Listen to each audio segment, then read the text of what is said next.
business people. And I'm easily available since I'm retired, so. Perfect. Well, we appreciate you coming in, and Sure, thank no you. problem. Luke, if you want to kick it off So- and give a formal introduction. So this is Raymond. He likes to go by Ray, and I met Ray window cleaning and through the dojo. Oh, okay. You first met me through the dojo. Through the dojo. That's how I met Justin. So it's a great gateway to everything. I guess. Absolutely. So we started talking about window cleaning, and I was like, oh, I have a window cleaning business as well. And Ray's like, and then we just started getting into it. And then initially when I told him I owned New Jersey window washing, he thought he was talking to a guy who was worth millions of dollars. Well, I was like, let me put you in. Yeah. So before we get into the business talk, Ray was not only the owner of NJ Window Washing, but he was also in the Army. So can we go back to that and let's talk about that? How did what made you get into that? And how was So right, I'm a Generation X guy, right, and everybody I grew up with is like an overachiever, okay, right? So by the time a few of my friends, not just one, but like 3 of my friends, by the time they were about 22 years old, they were already on their second house. wow, Right? My friends fucking worked. We worked from like the time we were 13, 14 years old, you go to work, right? But I didn't. I like to party. And long story short, I partied till I was about 27 years old. And I worked, but I was in a field that, it was very entertaining, but there's no money in it. So I was a professional photographer for about 15 years. oh, I did work with Atlantic Records and Sony Records, only because I knew people who hooked me up. what decade was this? This was in the 90s. 90s. That's a good time to be a professional photographer. In the Oh, it was music great. I industry. hear some of the music today, and I think of backstage moments with those people. Yeah? Yeah, absolutely, it was great. Oh, that's really cool. I still have a whole bunch of the stuff down in my basement, just old photographs and shit, and I just whatever. I just Oh, laugh that's at it. awesome. But there's no money in that, Okay. right? Just cool stories. There's just cool stories and good memories. That's it. Nice. And man, I like woke up one day. I was like 27 years old. I'm like, what the fuck am I doing? I just lost my job in New York City, which was like my dream gig. My foot into the big world. Okay. And I fucked that up by smoking weed with a dude on the job one night. Was it at least like a famous musician or something? Oh man, come on. No, we were just developing film. Gotcha. For a very, very huge company. And there were famous people walking in and out of there all the time because they also did digital retouching before digital retouching was a thing. Mm-hmm. They had high definition cathode ray tube TV sets. So they weren't they weren't 1080p, right? They were like 420, which back then was a big deal. High definition, yeah. Yeah, that's what they classified as like high def. The TVs That's cost funny. like $10,000-$15,000 each. And they were taking like photographs of like Cindy Crawford. Do you know who she is? Yeah. She's a famous model, right? They Yep. were like taking photographs of her and they were touching them up digitally, and all these images were going out to the malls, like to Macy's and JCPenney's, and you'd look on the ceiling and you'd see this big 10-foot size picture. Well, we made the picture. I developed the originals, what they would call a slide, to print that shit out. Gotcha. So anyways, it's a great job. I lose the fucking job, and I'm sitting around at like 27. I'm like, what am I doing, man? Like, I can't keep doing this shit. And TV commercial came on to join the Army. And I was like, I knew I needed to be educated, right? But I didn't have money to go to school. At the time, Brookdale Community College was, I think, like $3,000 for the whole year, but I didn't have $3,000. Mm-hmm. And I said, you know what? Let me just go see what this whole Army thing's about. And went to active duty, and they told me that I said, when can I start using my education benefits? And they said, well, you can't use them until you're done with your first enlistment. And I said, okay, well, that's minimum 4 years. What happens first year, etc. And they told me, and it just didn't fit for me because at 27 years old and looking at my other friends, I'm like, dude, you're behind you missed it. Yep. You ever hear the song Time by Pink Floyd? Yeah. Right? So that was me, right? One day 10 years have gone behind. No one told you when to run. You missed the starting gun. Yep. That's me. Gotcha. Right. So I'm like, I can't go active duty because I can't waste the next 4 years. I'll be 31 years old, and then I start college. No, right? So now I figure it's all over with. Like, fuck, man, I don't know what I'm gonna do. And a commercial for the National Guard came on. I said, let me check that out. That's apparently 1 weekend a month. I could swing that, right? And still have a job. So I went, and that's exactly what happened. They told me, your education will be free. You show up 1 weekend a month, 2 weeks a year, and you're good. And I signed up, and it was the fucking best thing I ever did in my life. Nice. Absolutely, hands down. So that's why I did. How long were you in the National Guard? About 20 years. I had it to officially on paperwork. It's 17 and a half years. Well, it's like 3 months shy of 18 years, but it doesn't matter. Because I had a break in service for 2.5 years. Okay. But I don't feel like I had a break in service because I took a contracting job at Fort Monmouth. So I was in the environment that I was used to going to every day. I just wasn't wearing uniform anymore. I was wearing civilian clothes for the next 2 years. But I was working on military equipment and working with military personnel. But instead of making $55,000, now I'm making, $180,000. And that's why I left the military, because I was like, I just can't pass up this fucking money. Weren't you deployed at one point? Yeah. Like, how does that work? 'Cause if you're working like 2 weekends a year. That's how it works. You mean for the employer? Yes. You have to let them go. No. Like you were working 2 weekends a month. No, 1 weekend a month. Right. 2 weeks a year. 2 weeks a year. Okay. Right. 15 days you have to. So when your deployment was the week. Like what do if you you mean, were my deployment to Afghanistan? Yes. No, my deployment to Afghanistan, the entire deployment was a year, and we spent 9.5 months in theater in Afghanistan. So, I don't fully understand what your question you're asking me though. No, because you were saying how you Typically, it's a weekend every 2 weeks, and within that, what is it? No, so you have 12 months a year. Yeah. Okay, and you'll be given 12 dates, okay, and there'll be weekends. There'll be a Friday, a Saturday, and a Sunday, okay, and they'll say, this is your weekend drill, and you show up, and you do what your military job is. Gotcha, yeah. And then throughout those weekends, right, throughout the year, like it might be February, March, April, May, right, and then your boss comes up to you, your sergeant, and he says, hey, this September, we're doing our 2-week required training. Yep. And you need to prepare for that. So then you go back to your job and you tell your boss, I'm going to be gone for 2 weeks. I got to go to military training. And he has to let you go. They cannot fire you. Your job has to be there for when you get back. And if you were to say, going to be getting a raise, none of that can be used against you going in your training.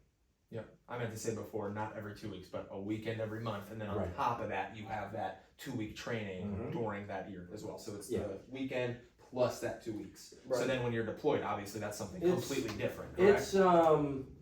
It's going back to that type of a rotation now because we're not at really any war.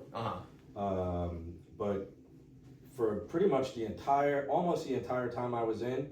So I was in when 9/11 happened, and then that's when we went. Is that when you joined? No, I joined before that. Okay. Gotcha. Okay, so I was actually at work in uniform when 9/11 happened. Okay. And that's another fucking crazy story.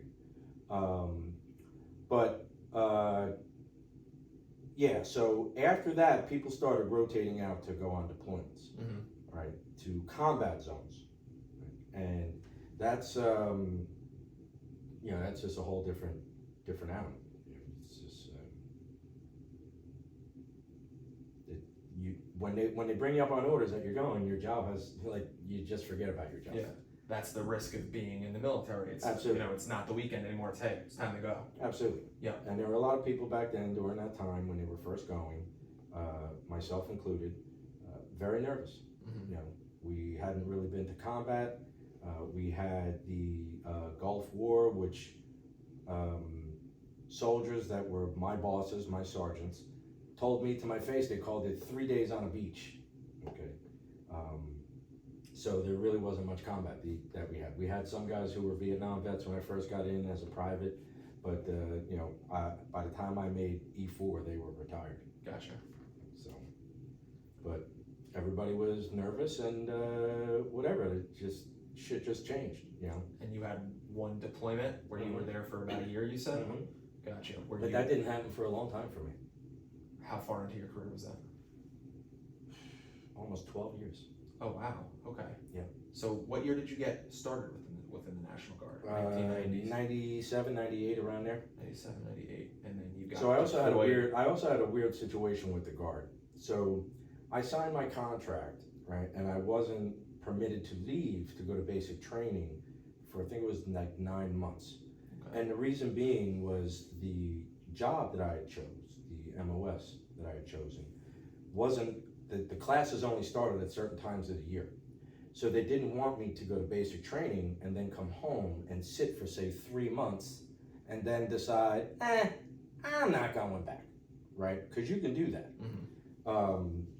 So what they did was they made me wait until there was a window where I would be able to complete the entire 6 months worth of training. Gotcha. But before that, right, so now I signed the paperwork, and for like 6 to 8 months, I don't have a job, right? So I called up the recruiter, and I was like, hey, is there anything you can do? Like, do they need any help there? Like, I'm down, I'll fucking clean toilets. That's what I told him. And the master sergeant to the unit that I went to originally, I didn't know what was going on. You know what I mean? I didn't know until after I'd been there for some time who had called me and et cetera, et cetera. Mm-hmm. But the guy was like, you signed a contract, right? I said, yeah. He goes, but you haven't been to basic training? I said, nope. He says, I can still put you on orders. He says, and you can come in and work, and you'll get paid private money. He goes, but the problem is, those orders will not count towards your career. He goes, because you need to pass basic training so you won't acquire any points. Gotcha. All right, for retirement. And I didn't know any better. I was like, I just need a fucking job. Yeah. And that was the best thing that ever happened. Because I went in there, first day they gave me uniforms, taught me how to put them on, taught me how to talk to people appropriately in hallways, and I was very lucky. Like I told you multiple times, right place at the right time, and I was just very lucky that the people who were ahead of me were willing to help. That's why I'm always willing to help you, because I would not be sitting here at 54 years old, not having to work and being retired, if I didn't listen to those people. Right. So. I appreciate that.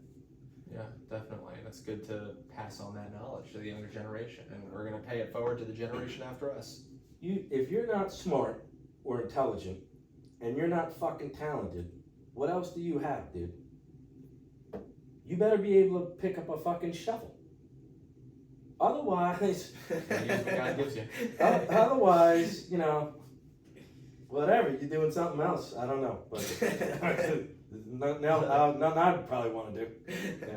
Are you comfortable talking about your time deployed at all? Yeah, absolutely. Yeah? Yeah. Can you tell us a little bit about that and what that entailed and any... Yeah, so I went there. Everything I've done in my military career, I always expected it to be the worst of the worst, right? So I mentally prepared myself where I figured by the time I got there, if it wasn't as bad as I scared myself to think it was going to be, then, I could live with it. Yeah, it was only positives. And absolutely, right? And I'll never forget one of my captains, I forget however long we were there for, but in the morning I'm sitting outside my room and I'm drinking a coffee and he's pissed off, something happened, and he's like, I don't fucking get it, Fulgoni. And I said, what? He goes, why are you always in a good fucking mood? And I said, sir, I got a fucking roof over my head, man. I said, I'm in a combat zone with a roof over my fucking head. I said, I'm good. I got a toilet down the fucking hallway. And he was just like, yeah, you're right. And, went to work, Yeah. But that was my mentality when I was there. So I did communications my entire career. Okay, so when I was 27 and I decided to go in, I had 3 choices, right? I sat down one night, I said, what are you good at? So I was good at music, I was good with photography, I was good with karate, and I was good with computers. And I said, which one could potentially provide me with a living? hindsight's 2020. I probably should have went the martial arts route because I'd be chilling right now like my buddy up in Monmouth County on a $500,000 business a year, right? But I didn't. I said, well, computers, I wanted to get into video conferencing. I felt that, what you see now, like with the WhatsApp video and everything, Zoom and stuff. that all that was going to be the wave of the future. Okay. It was going to be the future's telephone. So when I was growing up, if a man had a job with the telephone company like AT&T or Bell Labs, it was considered a very good job, a stable job, a very good earning job, and pretty much like a lifetime career. So I said, all right, I'll give that a shot. I wanted to do video conferencing. And like I said, man, I just felt, I am like the luckiest fucking man walking the planet. Okay, whenever I have something going on in my life that I want, and I just don't ever think negatively about it. I automatically think that I have it already, and I just kind of forget about it and just go about my daily life, every once in a while adjusting, knowing that I don't really have it and I want to get it, and I usually end up getting it. Okay, and that is just about 99% of everything in my life. Right? So I consider myself to be one of the most luckiest men probably walking on this face of the earth. So I wanted to learn video conferencing. They did not have that in the military when I went in. And a year and a half later, what do you think I'm fucking doing? Video conferencing. I'm setting up all the video conferencing in the state for the National Guard. For the National Guard. So I get called into a guy's office. I don't have a full-time job yet. I'm still on orders. And the guy says, hey, I hear you're fairly decent with computers, blah, blah, blah. Yeah. You want a job? Yeah, okay, so I take the job. I said, it's just me, a full bird colonel, and a light colonel. And I'm just a private first class, okay? Lowest of the low, highest of the high, sitting in the same office the way we're sitting right here talking. And the guy says, I'm tasked out, not me, him, as the colonel. I'm tasked out with setting up video classrooms across the entire state in every one of our National Guard armories. So there's 31 of them, I think. Okay. He's like, so I don't know nothing about it. He's like, and I've got like $8 million, and whatever you say you need, if you think you can make it happen, you just tell the light colonel here, and I'll fucking make it happen. So I was just like, holy shit, you know what I mean? And this is a year and a half in after basic training, so almost like giving me the $8 million budget. Wow. It's not my budget, but and I didn't realize like how. That was my first step into how money's spent in the government, and it was eye-opening. I was looking at servers, and was my typical civilian mentality. I was like, oh, try and save money. Right? Oh, that's a good bargain one right there. And I'd go and tell the colonel, and the colonel would be like, is that the best one? And I would go, no, sir, that one's, $180,000. And he'd be like, well, buy 5 of those. And I was just shocked, And 3 days later, there's 5 of them in my room. Wow. Yeah. So that was my introduction to money in the government. And like I said, just got lucky. I purchased all these fucking cameras. I went around to all the locations. Everybody knew who I was, and just got lucky. One day, another colonel walked in my office, and he's like, you want a job? And I said, how much does it pay? And he looked at me and he goes, a lot more than private money. And I said, yeah, okay. And 6 months later, I was working across the street at headquarters. Oh, wow. With everybody who was in charge of everything. Well, there was only like 4 of us at the time. And we were in charge of all the IT throughout the entire state. And it was just an eye-opening experience because you're working at the municipality level, and you're working at the state level, and you're working at the federal level. So all of these forms of government are not necessarily working together because they never really work together. But as a guardsman, I have opportunities to work with them because the guard has to work with all of them. Okay. In emergencies, it has to work with the state police and the municipalities and federal. Everybody works with each other, right? Okay. So, I ended up getting that job with this colonel. Turned out I bought a house like a quarter mile down the street from him, not knowing he lived there. Oh, really? Yeah. That's funny. And he invited me over his house one night, and I got in my car and I lit up a cigarette, and I was just like, holy shit. Like, I didn't even get 2 puffs out of the cigarette. I'm at this dude's driveway. So I went and I parked my car back in my condo and walked over to his house. And it was like every other Friday night we were drinking Jack and Cokes. So Cool. here I am, new guy, low man on a totem pole, but really only on like a 4-man team, and I'm drinking Jack and Cokes with the head boss every Friday. So my career just fucking shot through the roof, dude. That's Just, awesome. it was great. I was a low-ranking guy, E4 at the time. He was helping me get promoted to E5, and just like I had so much power as an E4. Looking back on it on my career, I'm like, nobody at that rank should be allowed to work in those buildings, because it just turned me into not necessarily a model soldier. I was not really quick to deal with nonsense and bullshit. But, you know, in a military environment, you need to be respectful in how you approach that. And at my rank and the people who I was with, knowing I was kind of untouchable, I had no problem with telling people to go fuck off. Gotcha. Yeah. So it wasn't a good thing, but, you know. But it benefited you at that time, or at least. Made me famous, so to Gotcha. speak. Made me famous. Everybody knew there was a E4 down in the hallway who was, you know, pissing vinegar, so be careful. All because you were good at computers. Yep. Yep. Well, And that was the thing. That's the thing, right? So I have a skill set that was increasingly, daily becoming very valuable. There is nothing in the military right now like. It used to be embarrassing to be the computer weenie, right? And that was the same inside the military. And in a military environment, you know, combat arms takes precedent. They're the fucking meat eaters, you know. Yep. But the reality is, the signal is taking over everything. It is taking over everything. And in 100 years from now, there may not be a need for an infantryman. Yeah. These infantry guys, their days are numbered.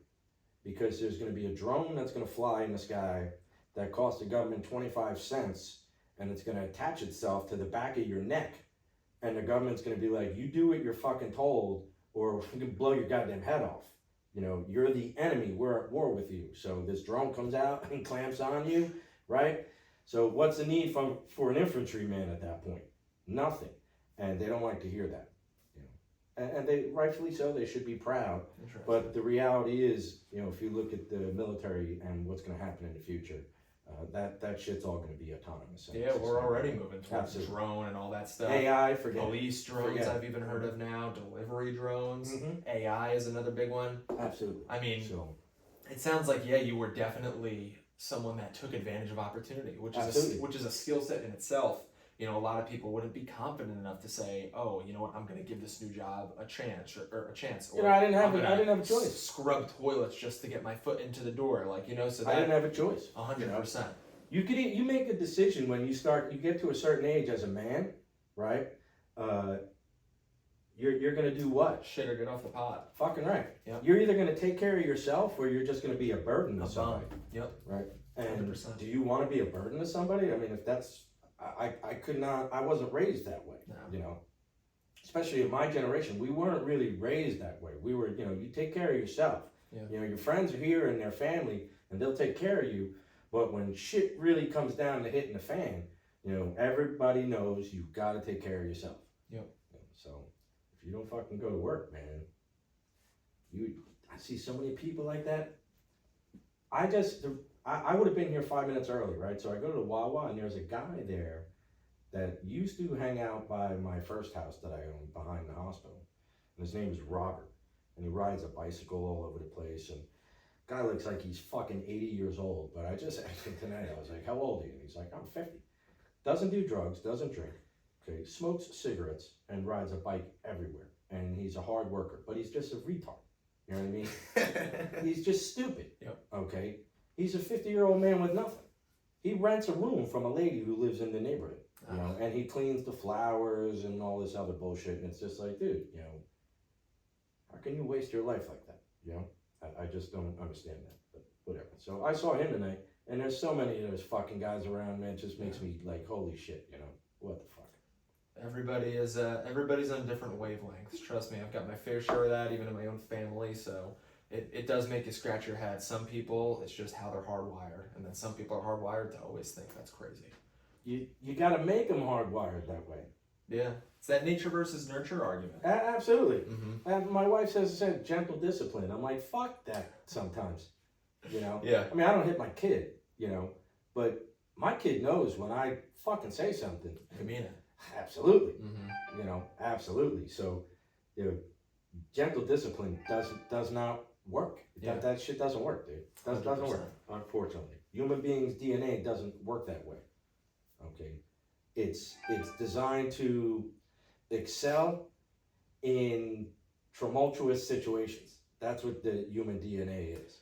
What is it? There's a saying, Proverbs something in the Bible. It's he who lifts the rod. I'm like asking the wrong guy. I haven't read the Bible. I don't know it either. Since, I've sixth grade. I've never read the Bible. I saw it the other day. I like quotes and stuff. Like you can see the pictures we have on the wall over there. I like quotes to just keep in mind, whether it's Bible or Quran, whatever it is. It was like he who holds back his staff is actually doing a disservice. The one who actually loves them has a heavy-handed discipline. You have to. That's not the exact quote, but like it's but it makes sense. Absolutely, you have to. You know.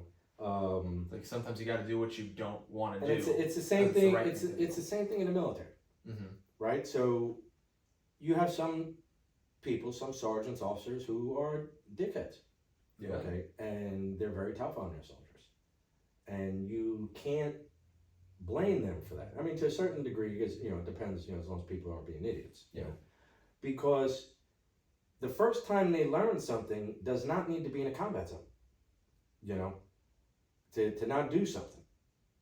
And sometimes you need to yell at people because you need to make them understand quickly that that's not something to do, right? And it's just, in today's day and age, people don't have that mentality. And if they're not willing to work, right, they're not going to be successful at anything. At anything. Well, I think a big problem nowadays is that people, they think everyone's self-centered nowadays, especially the younger generation. Absolutely. I went to the movies the other day, and serious movie, not a comedy where people should be talking and stuff like that. Group of girls, probably 14 to 17 or whatever, sit next to me and my wife, and the whole movie they're like, "Oh my gosh, did you see that? Oh my gosh, oh my god, that's so," narrating their thoughts. I had to say after 3 or 4 instances, I'm trying to. I don't want to have confrontation, but at the end of the day, it's I'm there to watch the movie for the experience of being in a movie theater. Right. I'm like, hey, could you guys please be quiet? You're distracting me from the movie. You're braver than I am. This one girl starts crying. See? Literally starts crying. Now you're the bad guy. This was the other day. Now you gotta leave. We saw this movie called It Ends With Us, which is about domestic abuse, and I saw it mostly for my wife, and she's "I'll come and check it out with me." Poor guy. I know, but I'm the type of guy where I love the movies. I've always been into old cinema and stuff like that. Okay. So to me, it's a little bit of an event. It's hey, I'm going there to immerse of course, myself. the experience is nice. It's fun. It is. Absolutely. It's nice. You're immersing yourself there to forget about it. I don't want to hear some teenage girl read out her thoughts "Oh my gosh, that's so amazing. Oh, that's so nice. Oh, I'm gonna cry." I'm like, "Hey, could you?" I saw her face she's never been told no in her entire life or something. Right. I'm like, did I do something wrong? And I've said it super nicely and respectfully. People need sometimes to know that the world is not some fairy tale la la land. That's why the drill sergeants have to bark at you a little bit, because you need to know when shit is real and when shit's not. When you're getting shot at. People should take some people, instead of wasting your money on college, right? They should take their money and maybe go to a third world country. Maybe for 3 months, and then start having a perspective of what you have here. Don't even have to go to a third world country. Go work in a kitchen. Go work in a car wash. That's not going to be enough. Hear the stories about them and you work 7 days a week, 12 hours a day. That's not going to be enough for them. That's what spoke to me when I was young. They're going to come up with some excuse in their head. This current generation, they're going to come up with some excuse in their head that individual is being held down by something or someone, and that's why they're there. That's why they're in that situation. They'll think the same thing about a third world country. Right. Well, no, if they go to a third world country, the problem is they're going to be talking to people in that third world country who are going to tell them what the real deal is. They're not going to tell them they're being held down by any particular whatever. Maybe their government is to a certain degree, but if you ask them, those people, if given the opportunity to be involved in capitalism or the situation you're in now, which would you take? There's people that would capitalism. There's people that would kill to be us on our worst days. It's brought more people out of poverty than anything. Yeah. Well, why do you think everybody wants to come here and chase their dreams? But these younglings nowadays, I'm a little shocked to see you live. What do you think is it? Is it the technology? Is it parents? No, I think it's the parents. I could agree. It's all cyclical. So, I mean, the technology is a part of it, right? But listen, you're always going to have technology. Like, my dad, when he was growing up, when he was born, it was like TVs was like just not around. Like, my dad was born, I think, like in 1942 or something like that. And, that was his technology. Transistor radio. My dad used to walk around with a portable transistor radio this size, and that was his technology. And I'm sure that my grandfather at the time was like, "You're always walking around with that goddamn radio. Pay attention to it. Read a book." Right? So the technology is not the problem. There's always going to be the technology. It's just the my generation, right, has raised their kids like umbrella parents. Yeah. Because we were not raised like that. Right? So we saw all the bad shit that kids could do. Me and my friends had our first drink at 12 years old. Okay, we're walking to junior high school, drinking blackberry brandy in the morning. Right? So now with our kids, I'm like, dude, you ain't getting away with shit. Yeah. You're not getting away with nothing. Our house is a ranch, right? So that means they could easily sneak out at 3 a.m, right? They don't have to jump off a roof. But when they're at that age, I'll put an alarm system on your windows. You're not sneaking out. Well, I used to sneak out, and I know what goes on when you sneak out. You ain't sneaking out. Not in today's day and age. You go to jail. My son or my daughter sneaks out of their house at 3 o'clock in the morning and goes see somebody, and then all of a sudden there's potentially an accusation or something bad happens, and your fucking life is over. You're going to jail. Somebody's got you on a video, doing something stupid. Oh yeah, video's big now. Fuck no. Yeah, so it's a different way of raising the kids. You guys were able to get away with everything. Oh, we got a lot, dude. A lot. Well, there's another saying that is going around right now, and it's kind of like oversaid. I know you've definitely heard this before. Hard times create strong men. Absolutely. Strong men, easy times. That's the way life is. Weak men. That's the way life is. The cycle repeats. Yep. Human beings are just fucking stupid. That's the reality of it all. Is they're just really, really stupid. Everybody overcomplicates a lot of shit when you've got three main things you got to do, right? Eat, sleep, sex. Procreate. You got to procreate. Okay? That's it. Everybody just gets everything really too complicated after that. Yeah. If you can understand that those 3 things are man's top 3 priorities, then you can understand why man is the way it is today. Yeah. Because our entire every animal, our entire society is built on the back of warlords, and we wouldn't have the technology or the civilization that we have today if it wasn't for that type of a transition from I guess walking on your knuckles to walking upright. Well, I tell my wife, like, when we're stressing out about stuff, I'm like, listen, at the end of the day, we've got a roof over our head, we've got a house that we own, we've got our beautiful kids that are happy and healthy. All this other stuff is extra. How many kids you got? 2 kids. 2 How boys. old? 2 and 5. 2 and 5. Yep. Boys? Boys, both of them, yep. Giving your wife a girl? We'll see. You better give her a girl. We'll see. Maybe in the future. Give your wife a girl. I think she likes being the only, the queen of the house. Believe me. She gets a little girl, it's a whole nother dynamic. We always wanted a little girl, but we had kids young. My first I had when I was 19 years old. That's great. It is. It's our biggest blessing. I'm 54. I can't run around my backyard with my son. My knees are blowing out and shit. You can run around. I know. I'm going to be 40 when my first is 20, which is Dude, awesome. that's great. I know. Absolutely. No, we love that. But it goes, I guess, kind of without saying, like, we missed out on a lot of our young adulthood, which I know is probably a blessing. And we have kind of an absolute, we have extremes on each end. Our oldest is very well-tempered and almost shy. Our youngest is someone who would, run through a wall if he could to get to the other room. Right. That's the best way I could say it. So we are definitely taking a break, put it that way. But we're not opposed to having a third and seeing if it's a girl. But we'll see. Now, the good thing is you got 2 boys. Yeah. So now if you get a girl and she grows up and people start being knuckleheads, Absolutely. Yeah, that's something we thought about. I taught my son that there was a little boy at school who was teasing my daughter and his sister, and he was immediately like, Dad, I'll punch him in the face. And I'm like, no, you won't. No, you won't, buddy.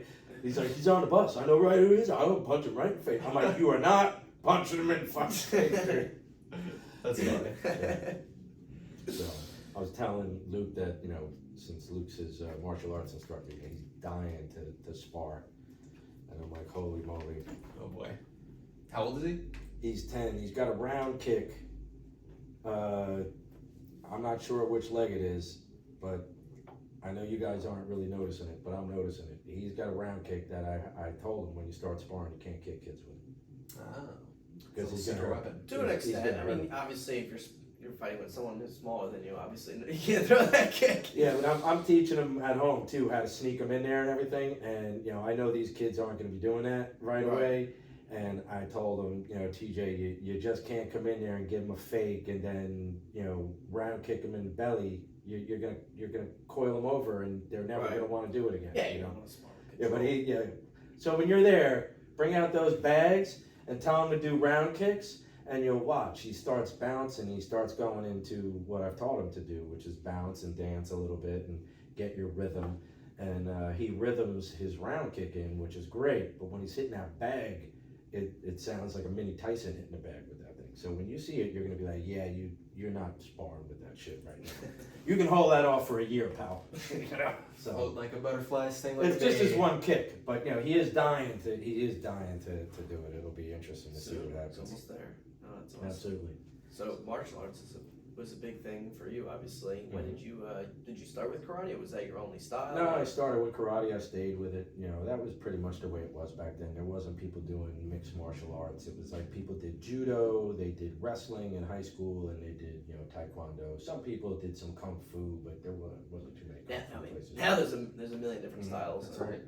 From everything. So I want to jump to a different topic. I want to get into the business side, because you were in the Army till 2010, was it? No, 2019. 2019. 10 was where you. So I left military service. I think it was 2004, and I went and I did contracting work. Yep. Right. And during that 2.5 year period, we found out that the contract was canceled. The 4 people that I worked with, right, we found out the contract was canceled. And we knew that the writing was on the wall, that they were going to fire us. Mm-hmm. So I was lucky enough, I couldn't get my job back, right? It was part of me leaving. I had some disagreements with some people. And now, after 2.5 years, they were a little bit more moved up the chain, so they had a little bit more authority. And hiring me was not something they were interested in doing. So the colonel that originally hired me was still there. And I called him up and he's like, I can put you on orders for like 6 months. He's like, and they won't be able to fire you. He says, so at least I'll give you a 6-month extension to try and get back your job here. And I was like, okay. So that's what I did. And the orders were coming to an end. And I was like, shit, I need to make money, because I'm not making any money now after these orders die. They're going to fire me. And the company fired me December 1st. Right. As soon as my orders were over with, midnight, I got a phone call December 1st. My orders ended like November 31st. And midnight, I got a phone call from California, from HRO, and they said, you're now terminated. So thanks, Merry Christmas to you. Right. So I had some savings, but I was like, I got to do something. So I just remembered that when I was in the photography business, working at, I worked in Red Bank at the time at another place than the New York. This was before the New York place. And I was outside smoking. This guy walks up with a squeegee and whatever, talks to my boss, and I'm not really paying attention. I'm just smoking.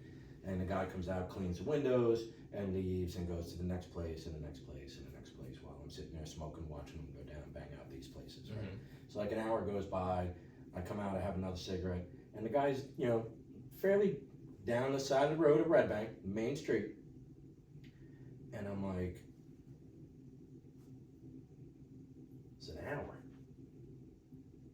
And I asked my boss, I said, how much did he charge you for this? And he was like, $10 for inside and out. And I was like, this motherfucker just made $100 in an hour.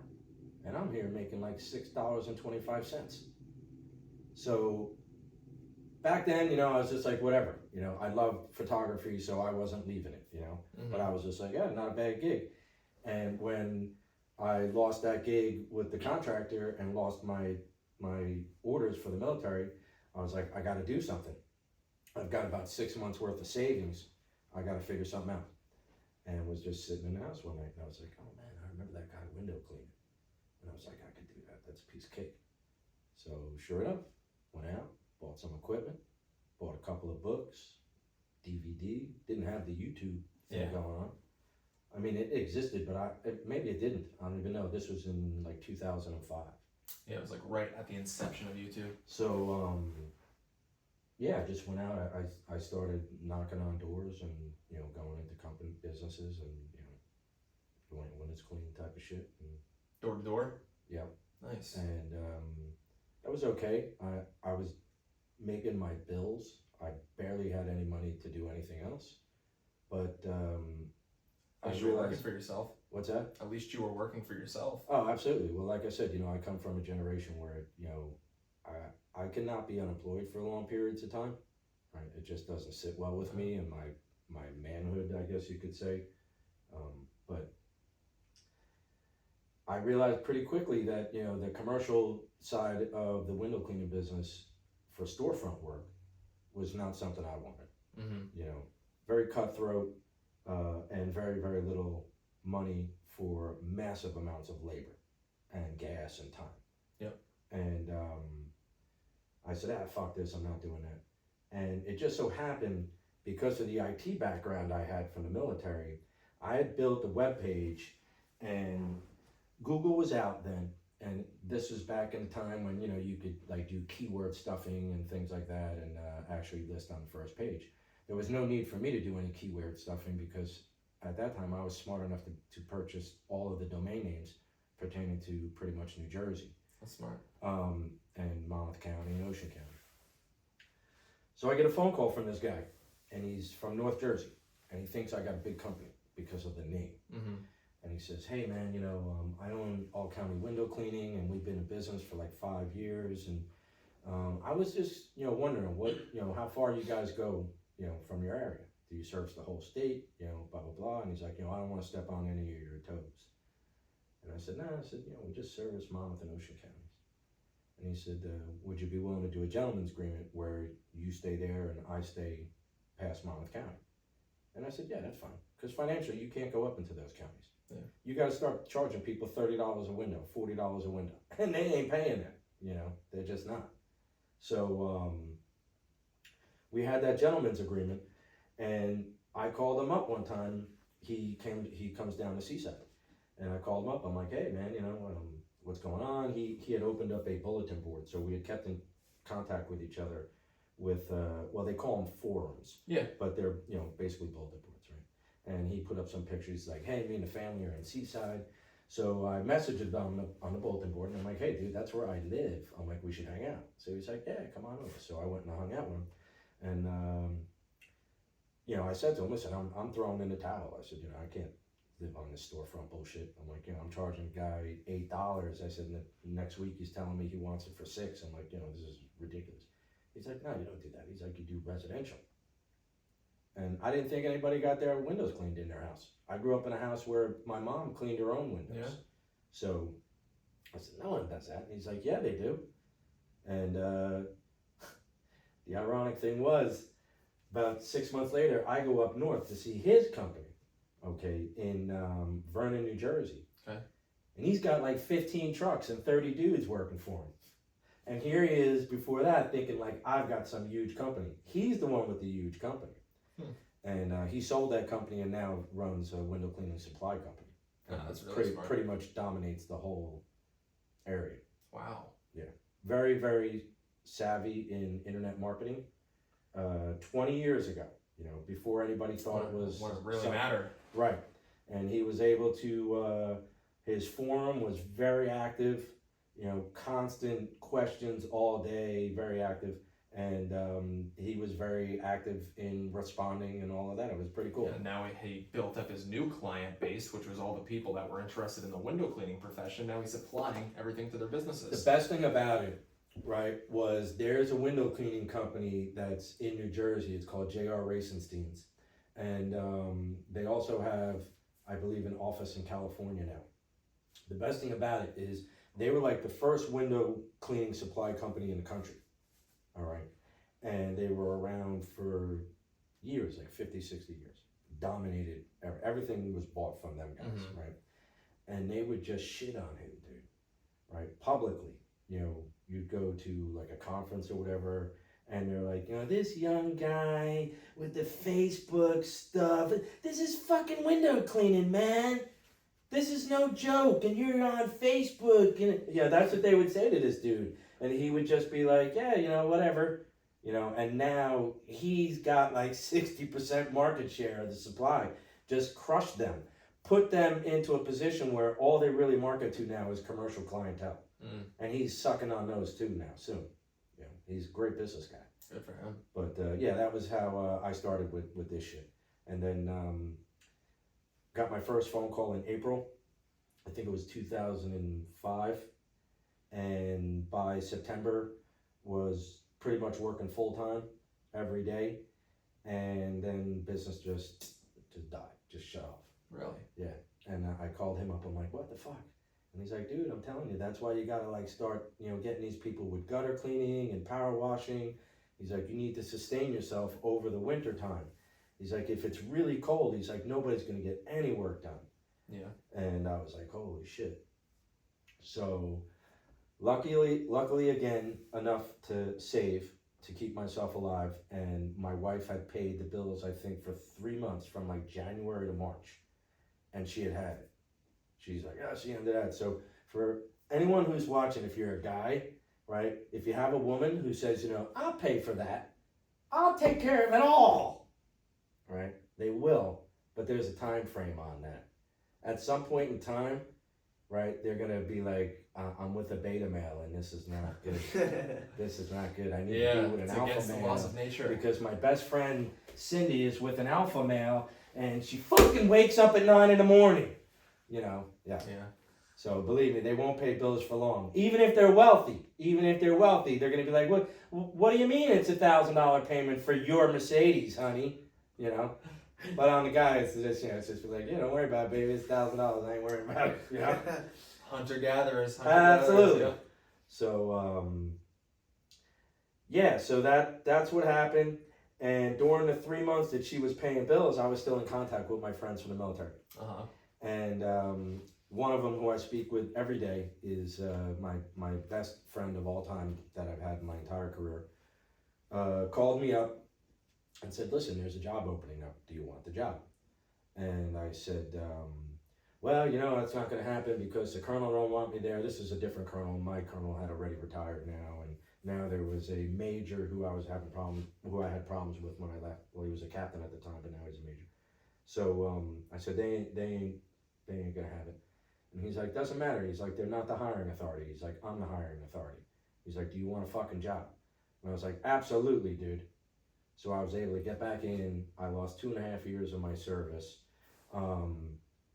And, you know, once I got back in, I was like, I ain't leaving this job until I retire. And that's what you did? And that's exactly what I did. Did you continue doing window cleaning as well? Yes. So I was doing window cleaning on the weekends. The nice thing about the job I had is it can afford you up to about 3 months off a year. Oh, nice. You just have to kind of plan it out. So we had worked what they called a alternate schedule, which is, I think 1 week it's 30 hours and then the next week it's like 45 hours or something like that. Either way, we had off every other Friday. Okay, which makes it nice for your weekends. You know, you got 3-day weekend. And for me with window cleaning, it was fully, you know, I was fully capable of just scheduling the people on the weekends. And that's what I had done. But then when I went to Afghanistan, I left the company in my mom's hands and this girl who was a great employee, but when I came back, it was just fucking, just like run down, like they just didn't have a clue what was really going on, you know, I had like 10% of the customers had, you know, canceled services, and I had a couple of guys also working for me. They didn't want to listen to the girl. It just started spiraling into a nightmare because I'm trying to, at this point I decided I was staying in the military and I was getting my career from both the military and the federal government. I was getting those retirements. I had made that decision. So the business came last in my mind. And my thought process was like, well, you know, why am I paying my mother to manage this when the whole thing's just going down the fucking toilet? Yeah. Right. So I'll just shut it off because it's just costing me money. I'm not making money anymore at the end. You know, making 10 or 15%, you know, like I was trying to explain to you, right? And you start looking at your time and the aggravation it's causing you. You got to sit back and be like, is this really worth it? You know, can I go get a job and make the same money with less aggravation than this? You know, it's great that you're in charge, but if you're telling people to do things and it's not getting done, you know, then you have a choice. You have to fire people, right? Then you have to go through that whole process again of training, and that's more time and money and everything. Yep. It's a fucking pain in the ass. And then trying to recoup whatever you lost when you were Absolutely. Away. So I just shut it off, and I left it off until just a few years ago. I maintained everything, right? So I knew that the website, I knew that all that stuff was valuable. So I maintained the SEO on it every year because I knew how to do all that stuff, and it's relatively easy for me. So every year I just make sure that my rankings were relatively decent, and I had an 800 number that I had shut off. So I knew that no one, on the webpage I removed all the email contact, so they couldn't contact me through email. And the phone number that was up there, it just went to a fast busy signal, right? So I didn't have to worry about people leaving reviews, you know, oh, they don't answer the phone, none of that stuff. I just let the website basically sit there and marinate for 6 years. And I told my wife, I said, the moment I'm a little nervous to turn the phone on, because I know it will start ringing. And it did. The day I turned the phone on, 45 minutes later, it rang. Wow. And I was just like, holy shit. You know, but then it didn't ring for like 3 days after that. You know, so that's just how it happens sometimes. And here we are, man. I'm retired and can't sit in the house. Yeah, but you didn't just do residential, so you went from commercial to residential. Yeah, I did residential. I did. Yeah. But then you started to bid on contracts. I'm doing that now. So that's the direction I'm taking my company now. Is I don't even want to do residential anymore. I just want to do 1 or 2 large federal contracts. Okay. So they're usually they're 5 years, right? So it's 1 year, 4 year term afterwards, and some of them are $600,000 a year jobs. Right, so they're 10-story buildings, you know, usually VA hospitals. But with my military background, right, like I know how to do mountain climbing stuff, I know how to do rock climbing stuff, I know how to do the rappelling, etc., etc., etc. I wouldn't do that on the jobs. I would hire people to do that, experts to do it, and I would pay them well.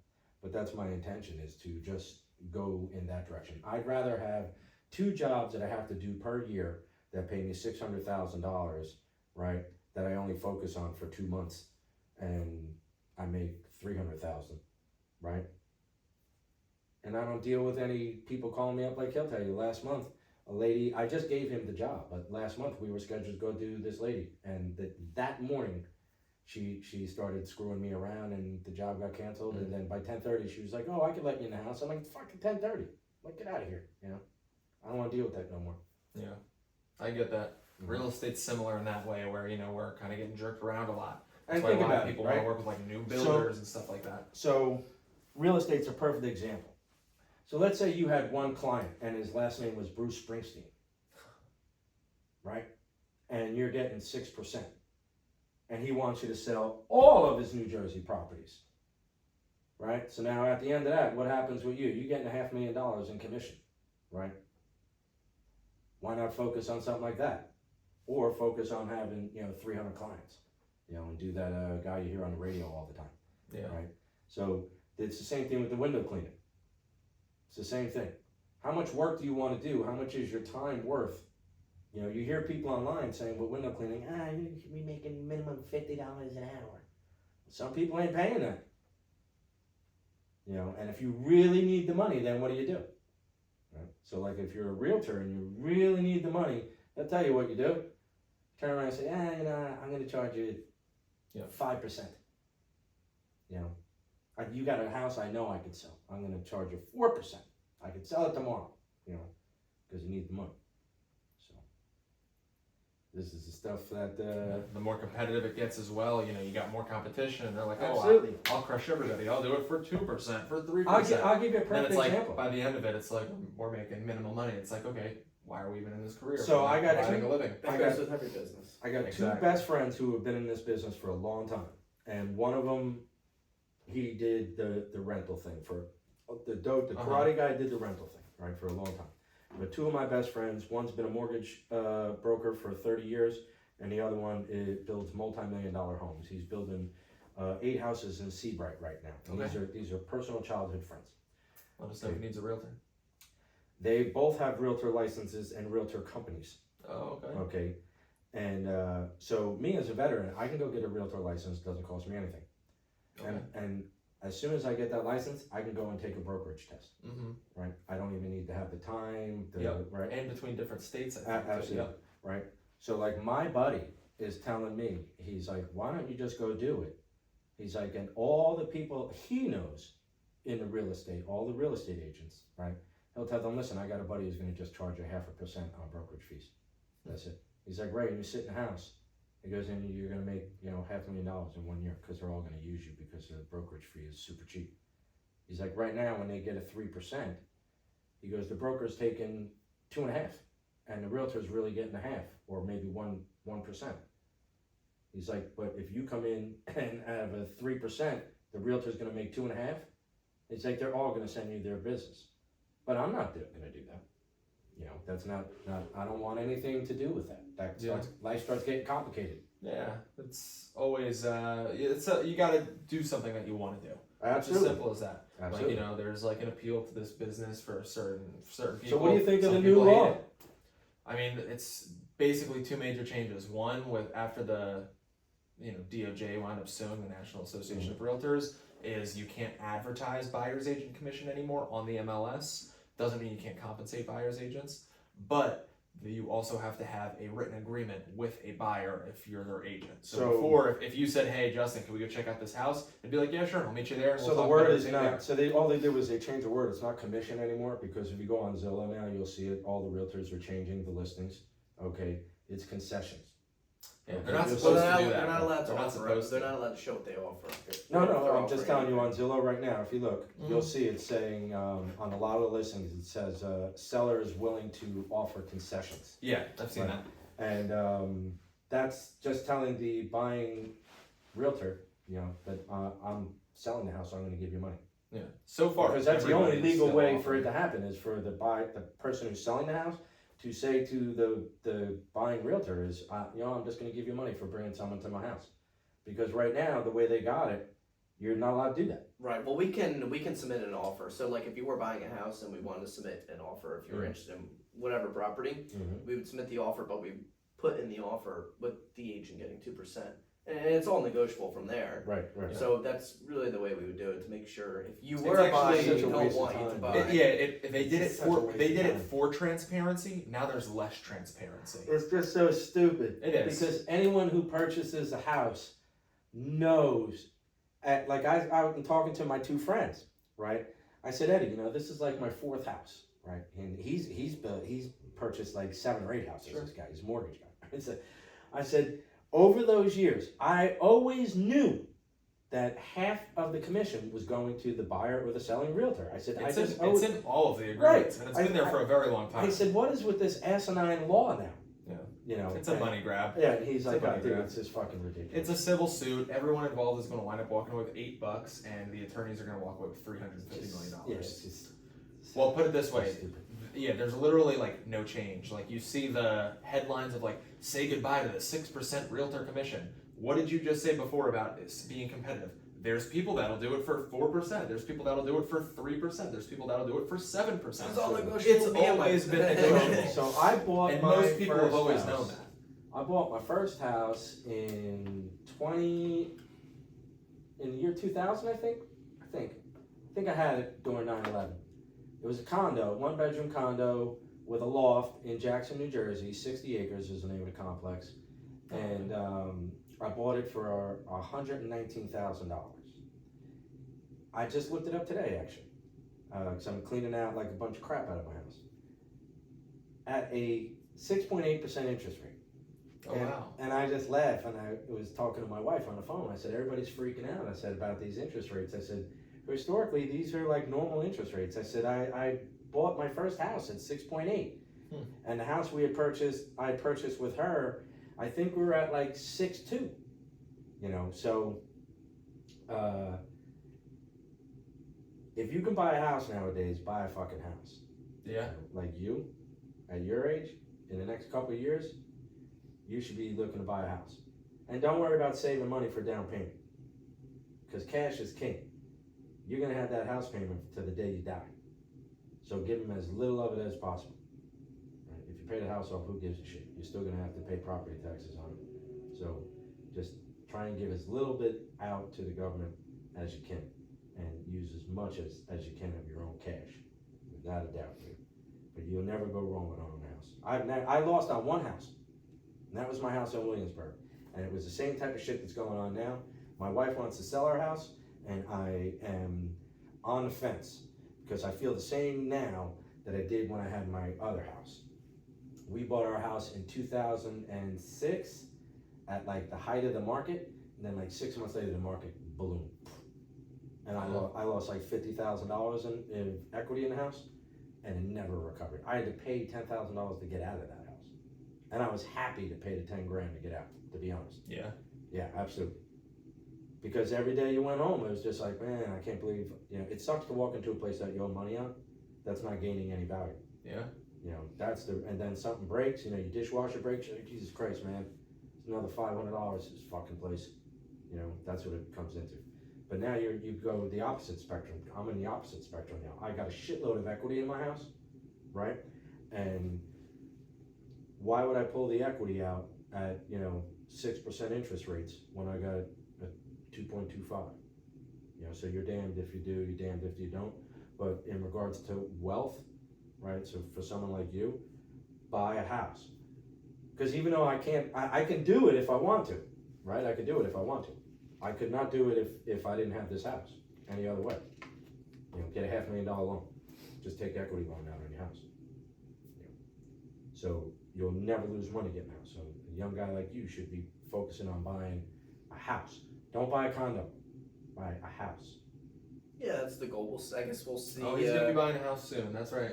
Investment first. I think there's ways you could do Duplex. Duplex, yep. That's what I did. Rent out the other. I bought a Absolutely, two-family. to your friends. I bought a 2-family for my first property. Absolutely. And best thing I ever did. Absolutely. Yeah, so definitely all good points as far as real estate and stuff. I think it's the safest way to go. There's changes in the industry. Change is good. Change is good. I think a lot of the part-time people are going to wind up dropping out because it's hard to negotiate for your commission and actually provide value. Absolutely. And a lot of people are going to be going straight to either listing agents or working with the buyer's agents that can say like, hey, every deal I've done, my buyers have not had to pay my commission for me. Like that one 248 Stormy right there, we just submitted that. We wound up beating out 7 offers, and I had my commission comped by the seller as well. My buyer is not going to be paying me anything, and he's getting the house that he really wants, beating 7 other offers. Are you doing any flipping? We're getting into that right now. Okay. So our group is trying within the next 5 years to be shifting to primarily investments, whether it's flips or rentals, and then ultimately shifting into even like new builds and stuff like that. Because I'm a big believer that no matter what, this industry is definitely going through, like I just said, going through changes. We'll just call it right now. Whether it's good or bad, I think that the analogy I've been saying is like, listen, we're not going to stop doing our sales. We're not going to stop representing people. But with shifts in the industry, we don't want to be a restaurant that only sells French fries. We want to sell our French fries. We want to sell our burgers, our chicken nuggets, our sandwiches. We want to be diverse. We want to have things that are supplementing other things that may be changing. Just keep going to school. Keep going to school and putting yourself in a position where you could be a one-stop shop. Okay. So maybe you also offer title services. Oh, okay. Yeah, our brokerage does. Mm-hmm. Right. So that's what I'm saying is, place yourself in a position where you're the broker, Yeah. right? You're offering title services. You're also offering real estate services. That's how these people get wealthy. Yeah. Real estate is just a great way to build wealth, no doubt. It's a good industry. But you're gonna fucking earn it, dude. Yeah. You're gonna earn it. And then you get a guy like me who's like, I'm just gonna sell it myself because I've sold 3 houses not by myself with a realtor, and I'm like, where I am, I'm lucky. I know people want to live there. Yeah. So I could just put the house on Zillow and someone call me up and I say, here's my attorney's number. He already knows what I'm willing to do and just deal with him. That's it. It depends though. Not every area is like that. North Dover, obviously. Right, absolutely. There's even certain times Well, where. Did he tell you where I live? He said you're in North Dover. So yeah, I'm up by the Home Depot up there. Yeah. Yeah, it's just, so I don't know. I used to work over there. I'm very familiar with the area. I grew up in Monmouth County. Yep. When people talk Dover to me, I don't know nothing about what they're talking about. I know of a Dover Township in North Jersey. Gotcha, yeah. Right? So I'm just like, this that is part Tom's of Tom's River River. for me. 08755, right? Yeah. So yeah, that's it. North Dover is what they call it, basically. And over by Home Depot, Whitesville's over there. Yeah, the area is changing. Yeah. Not for the better, I'll say. Careful. Nobody is mowing their lawns. I don't understand why the hell nobody's mowing their lawns. But, it's a desirable area. It is. It's a very desirable area. I have to say, I like living there. It's close to everything.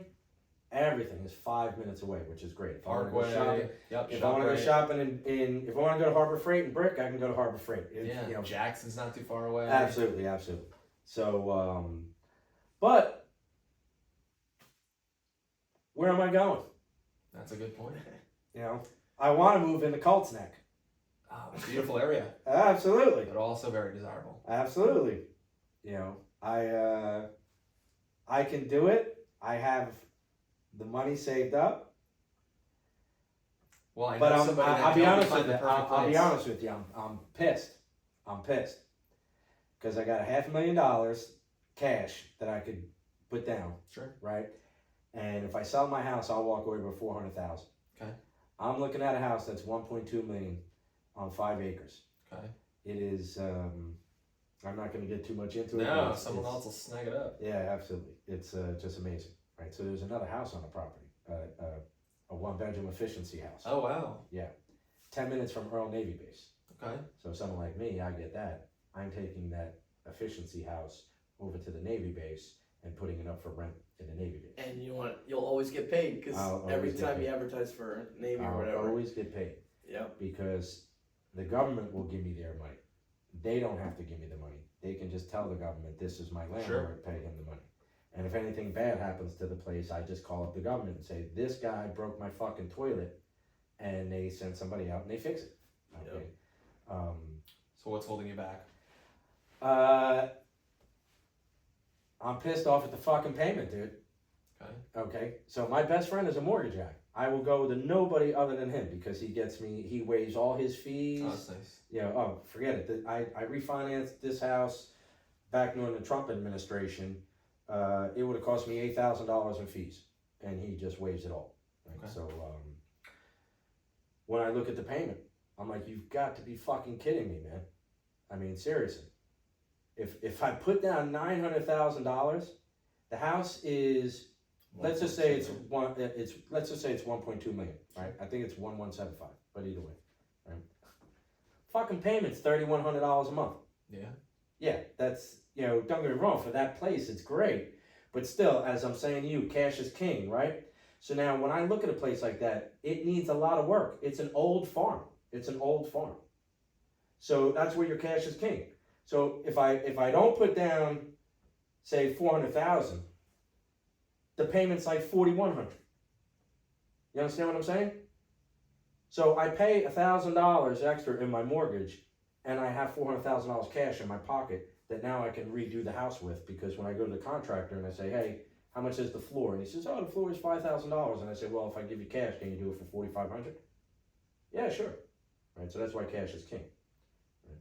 But when I look at the payment, I'm like, you've got to be kidding me. So for that much money, you're not lowering my payment really anything. Yeah. That's what makes me hesitant in buying in today's market. Mm-hmm. Because if the economy doesn't change, you're stuck with that payment for 10 years. And I don't care if you refinance after 10 years, that's great. But the amount of money you've given them over the amortization is, you almost break even. Yeah. You know, you almost break even. It's still good because in the end you end up having a valuable piece of property, right? But then you get back into my situation where it's only valuable if you sell it, right? If you don't sell it, what value is it? Best thing to do in those areas is find land and just build something right now. Yeah, I would not do that. I would not do that. No. So an acre in Homedale and Colts Neck, a cleared acre is $600,000. Yeah. Okay, and they're very, very strict in regards to what they allow to be built on their property, because you have houses that are classified as residential, right? Well, up there they have houses that are on residential lots, but they're also agricultural lots. So you'll have to fall in line with both of the town policies regarding the shit. You know, so like Jackson, New Jersey, they used to have an ordinance when I had lived there. I think it was like you couldn't build a house over 5,000 square feet unless you're on like 2 acres. Yeah. It was something like that, right? Well, Colts Neck kind of does the same thing, but they also throw in like this agricultural, environmental nonsense. You know, you can't have the house to be too big because we don't want to have a big footprint on the environment. So when you go up in Colts Neck and Homedale, that's why you see houses with, you know, on like an acre of land, because over there they're like, you're not building a 500 square foot house on a 50 by 50 patch of dirt here, you know, and that's why their taxes are so high. Yeah. Jersey taxes in general are Yeah, ridiculous. well, the more north you go, the worse it is. Absolutely. Monmouth County has some really desirable areas, Absolutely. especially as you go towards the shore, like Rumson, That's where I grew up. Fairhaven, and all that stuff. Where'd you grow up? I grew up Red in Bank? Belford. Belford. Oh, okay, gotcha. Right in the middle of it all. Yeah, close to like Port Monmouth area, right? Leonardo. Yeah, Leonardo. That's right above Port Monmouth. Yep, and Port Monmouth is on the one side, Leonardo's on the other side, Yep. Middletown's on the other side. Right over by the ferry and stuff. Yep, the was Atlantic just there. Islands. Was just there a couple of days ago, Oh, nice. and realized, you know, how lucky I was to grow up in that area. It's a hidden gem of the state. Not so It really hidden. is. Everyone that works on Wall Street wants to live there. Absolutely, but it's kind of funny because you know, talking to my friends the other day, you know, I'd said to his girlfriend or whatever, I said, you don't even understand. I said, what it is about living here, and she was like, what? I'm like, you're all just insulated in a bubble. I said, you have no idea what's going on outside of Monmouth County. I said, you have like zero clue of what is around you right now.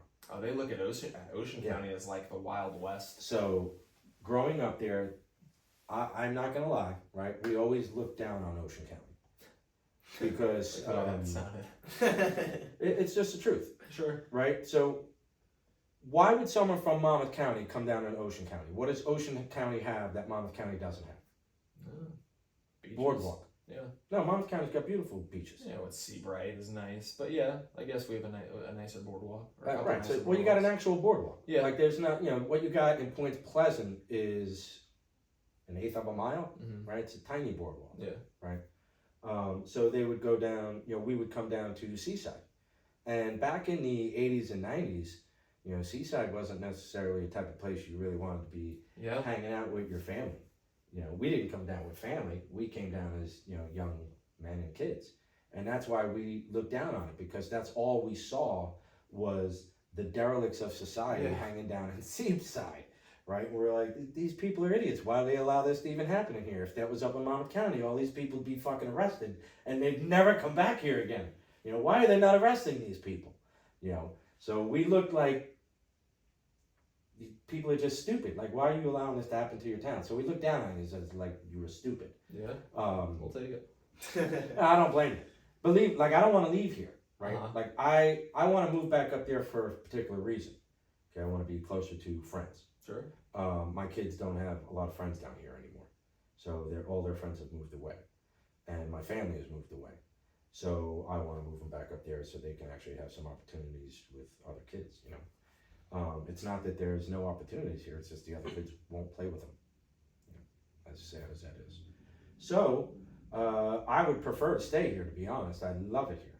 this house I'm in now is supposed to be my death house. Mm-hmm. And now I make fun of my friends up in Monmouth County because I'm like, you idiots are paying a bunch of high taxes. And they're like, oh, go fuck yourself. And I'm like, that's just the reality. I'm like, you come down where I am now is Monmouth County 20 years ago. Where you are now is Staten Island. Yeah. And they're like, fuck you. And I'm like, that's the truth. I always say it all trickles down. Absolutely. Because now the people that are from Thames River are going down to like Manahawkin. Yes. The people in Yes. Manahawkin are like, hey, let's check Right. out They're going leg. to Stafford. Yeah, I know. It's just crazy. It's just crazy. Everybody just keeps going south. But I want to go north. Because the property taxes are high. That's why I want to go. You get what you pay for. Go ahead. You get what you pay for, So.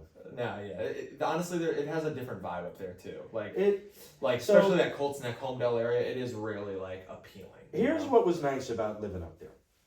Okay, so all my friends are workers, right? We are not wealthy by any means, right? A couple of them have money now, but growing up we were not wealthy.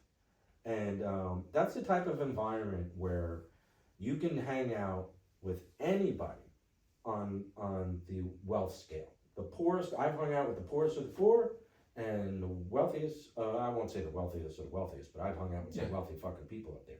And nobody gives a shit. Even the wealthy guy would be like at 2 o'clock in the morning, come back to my house, we're having a fucking party. And, you're hanging out in a mansion in Rumson. The next morning you wake up and, half the people are gone and whatever. It's messy as shit and you just leave and you never see that person again. That's what's great about being up there. And then you can also, end up being in a house in Keensburg, right, where everybody is just smashed out of their face, and both times you had a great time. Whereas down here, what I'm finding now is there are a lot of fucking drug addicts, a lot of barbiturate people popping pills here, and I'm not used to that growing up. And you won't find that much up there. You find some of the women who are Valium takers, but most of the guys up there you won't see them. I think it's generationally too. I mean, it's a big problem nowadays more than it was. Well, not more than it was, but different substances and things. Why would you think that is though? Like growing up, we knew, like, hey, weed's one thing. Don't you do coke? You could die, right? There have been cases where people have taken one line and have a heart attack or whatever. So there is that risk, right? And my generation knew that, but then we also knew like people were like, well, if you take heroin, it's over. It's just fucking over. So why do you think like parents, the like people now, not going to say current generation, but why do you think that stuff has become so prevalent now? We now have social media, so we know they teach these things at school. Don't do this, and Right. you guys didn't have that, so that's kind of surprising. We had Nancy Reagan telling us don't do drugs. Yeah, well, people like us, like I've never dabbled in like any type of hard substances or anything like that. It never appealed to me, but like I've had family members that that was their life, right? Who like have even passed away from it. So it's like, I don't know what the cause is. I mean, is it the border crisis that we have going on? Is it just, a complete lack of, accountability for the criminals that are pushing this stuff? I really don't know. I mean, is it population growing? There's a lot of different factors that I really, would have to look into. But well, I mean, people take drugs. Than what it was. People take drugs as a form of like self-medication to escape something. So that's where you really want to start looking is like, why broken families. What is I mean, we can go down that road. Terrible economy that we're dealing with right now. People, going through hardships in their life. Yeah, failures. I got you. I don't know. It's their escape. Huh? It's their escape through hard. It's their downfall. Their downfall. Well, because it ultimately becomes that. It's a vice that they'll never be able to shake. Yeah. Like my brother passed away. Sorry to hear that. Yeah, that's all right. My oldest brother passed away from overdosing, I believe on heroin. And the day of his funeral, or the day before his funeral, we found out that my mother also overdosed. So either, because she couldn't deal with the grief of losing one of her sons, or, just trying to numb the pain and accidentally overdosed. But literally within like 2 weeks of each other, that takes people out. It's a worse epidemic. I might be misspeaking here, but I know there's statistics that say it's almost as bad of an epidemic as like some of the major illnesses that cancers and stuff like that. Like the amount of people that are actually dying from this stuff. Oh well, Listen, you're never going to know all the right numbers. Yeah. You know. Yeah, I might be misspeaking. I'm just no, going no. off of something I believe I've that's heard. just, I'm just telling you, anything that you see, statistics or whatever, you can't really believe all of those, whether it's good or bad, doesn't matter. I'm just saying in general, my experience in government is a lot of people don't know how to count in government. Yeah. They don't know how to count money. They don't know how to count figures, blah, blah, blah. So, when it comes to those type of statistics, you don't believe everything. I believe it's probably worse than what they're telling you. Probably. Okay, probably a lot worse than what they're telling you. Mm-hmm. I've been to some places in rural Georgia that I'm just like, holy moly, man, like how are you people even functioning? Like it's just, so, they... I want a homestead. I'm going to say goodbye to everybody else. I'm going to buy like 100 acres in the middle of nowhere, and you'll never see me again. That's my dream. Aren't drugs worse though? Like fentanyl, isn't that like the new? Yeah, it's a big epidemic. They keep like lacing these drugs, so then people are keep mixing things. And like back then, I don't think were people doing that. No, not at all. So, like when I was growing, like I've never done cocaine in my entire life. Okay, I've seen people overdose on it. I know people who've done it. I know people who had problems with it, and it was just something that never appealed to me. I was like, I'd see some of these people who were, seriously under control by this drug, and that was just not me. Now, I'll smoke weed, and now that I'm retired, I'll smoke some weed.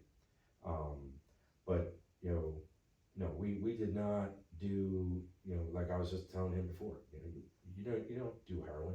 Yeah. You know what I mean? You don't It's like do that know shit. better, right? Right. Yeah, my friends, if we were at a party and someone put pills on the table, thank God. Like I said, I hung out with these guys who were all like overachievers, weren't necessarily intelligent or smart or bright or whatever you want to call it. We just had some serious common sense. If we were at a party and someone put pills on the table, none of them. See, like I ain't fucking doing that. And I've been in enough fights where if like we're in a situation where you want to sit here and try and force me to do that, or tell me to get the fuck out of your house, then I'm leaving your house, or we're throwing down. That's how me and my friends work with that type of shit. We're like, no way. So I don't understand how it's taken such a foothold that people are so mentally weak that when someone is in front of them and says, it's not gonna, what's gonna hurt you. Yeah. I'm gonna make a very inappropriate joke right now. Sure. Right. Every woman in my family has had breast cancer. So this is the inappropriate joke. I went to a Wawa like 4 years ago, and it was Breast Cancer Awareness Month, right? And the lady says, would you like to donate $1 to breast cancer awareness? And as a joke, and I understand it's probably inappropriate, but it's still funny as shit. I said to her, breast cancer's been around for a few thousand years. I said, if you're not aware of it, my dollar ain't gonna help. And she was like, oh, just get out of the store. But my point being is, like, that there's a lot of answers to life already that everybody knows about. Yeah. And taking drugs is going to send you down a wrong path. Everybody fucking knows the end outcome. So I don't understand where people's mentality can come to be like, well, yeah, I'm going to fucking give it a try. Not going to happen to me. Well, what if it does? Yeah, well, what did you say about 30 minutes ago, probably? There's just a lot of idiots out there. Yeah, I guess. Right? I guess. I think we've definitely had a lot of like me with my military career, one of the questions you get asked all the time, you ever jump out of an airplane? No, I never jumped out of an airplane. Yeah, I never. No. But they do, people ask, they think, were you airborne? You ever I'd want to do that. Yeah, that'd be cool. And I'm like, no. And they're like, oh, well, you would probably. No, I wouldn't. Okay, no. I would do it for the military because if that was part of my job, there's a purpose behind it. But you will not see me go up in an airplane and be like, yeah, I'm going to skydive for the experience. Because if you pull the string twice and it don't work, then you're like, fuck, that experience really sucks, right? That experience really sucks. Now you start to cry. Now you start to cry. The tears start, getting messed up in your goggles because you know you're going to die in about 4 seconds, Might not even have time to get a tear out. You're right. Yanking it. Yeah. Well, in a morbid twist, I was going to say, I think putting a bow on everything, I think it was really cool to take a deep dive into your past, get some business insight. Listen, I could ramble, so unfortunately, No, I we love got it. a lot of editing to do. We love it. We're gonna upload it raw. We'll find some good clips to throw up on social media. Yeah, And we'll send you. we next appreciate the time, and we appreciate the cool stories. Yeah, thanks, Ray. It's Anything you pleasure. need, like I said, I'll help you out, buddy. Let them sell your house. No.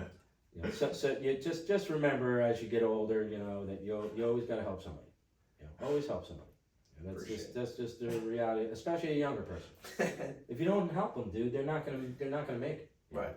Somebody fucking helped me. That's my job as an adult now, is to help someone younger than me. And if everybody looked at things that way, then maybe there wouldn't be so many problems.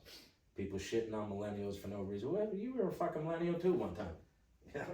I was growing up, I was idealistic too, fight the power, motherfucker. Now I'm a Republican fucking 54-year-old white guy paying taxes, but somebody helped me get there. Right. So No, absolutely. Just remember to always help somebody, dude. Definitely. Always help somebody. I think that goes. I think that's an awesome way. Who's not a family member. Who's not a family member or a friend. Yeah, That's a important. stranger. It's nice. It's not a stranger, but someone that you get to meet and whatever. No, yeah, that's what I mean. Yeah. Start off as a stranger, and then it becomes someone that Absolutely. you could leave a positive mark on. Absolutely. Awesome. You need to get me karate gear, young man. Thank you, Ray.